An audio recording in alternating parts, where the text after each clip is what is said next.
दशम स्कंद गोपलीला सप्तविंशोऽध्याय श्री शुकोवाच। शुण पांडव चूड़ामणि नंदनंदन कर्म शुणी गोपी गोपाल रुंड होई कहती नंद को बसाई मनुष्य नुहे तो बालक यार कर्म मान देख केउ देवता गोप्य होई जन्म होइला देह बही आंभर वंशे जात होई एमत देखिला तो नाई ए सप्तबरस तोर बला हस्तरे गिरिए तोलिला नलिनी जेने गज करे पर्वत तोलिला सधीरे ए तीन दिन रे तोर सुत पुतना प्राण कला हतम अंतुड़ी उठी आरी दिन सकटा भांगी कला चूर्ण दिने जे द्वारे बसीथिला तृणावर्तक हरि नेला गगने नेई तमाइला असुर तले पड़ी मोला ए दधि मंथन बेले धरी रोले बांधिला तोर नारी ए वृक्ष मध्यरे पशिगला जामला अर्जुन भांगिला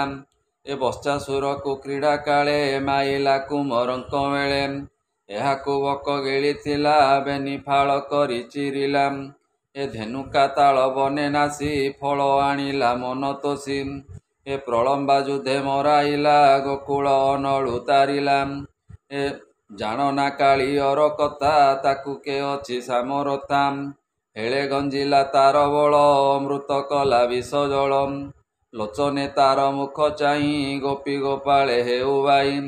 आंभर बड़ इमुहास बालके न छाड़ती पास एबे तोलिला गिरिवर सप्तबरस तो कुमर आंभे पाइलु मने शंका नंद तु बने न जाए काम किए असुर तोर कूले आंब को गिली बजे बले पलाई जीवु तोर पुरु तोर पुत्र को आंबे डरु नंद बोइले ताहा शुणी गोप वचन परिमाणी शुण सकल गोपजन गर्ग ऋषिंकर वचन पुत्रर नाना कर्म बले मते कहिले एक मेले बोइले मोर पुत्र कथा जाणई जन्मर व्यवस्था ए चारि जुगे चारि वर्ण शुक्ल शोणित पीत श्याम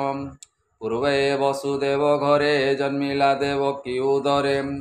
एहार नाम वासुदेव विदिते बोलंती माधव एहार नाम गुण जेते मुहि जाणई जोग मते ए गोकुल तारिब ए भले सुखे बंचिब तुम्बे तुले ए पूर्वे साधक सिद्ध रही तरिले हा पाद ध्याई ताहार पाद सेवा करी हेले तरिब भवबारी हे नंद शुण मो वचन मनुष्य नुहे तो नंदन देख एहार वर्ण चिन्ह प्रत्यक्ष विष्णुर समान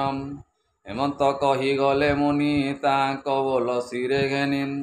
मणिलु नारायण प्राय तुम्बे न कर मने भय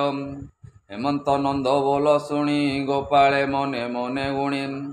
भय छाड़िला कृष्ण चाही नंद नंदन प्रते जाई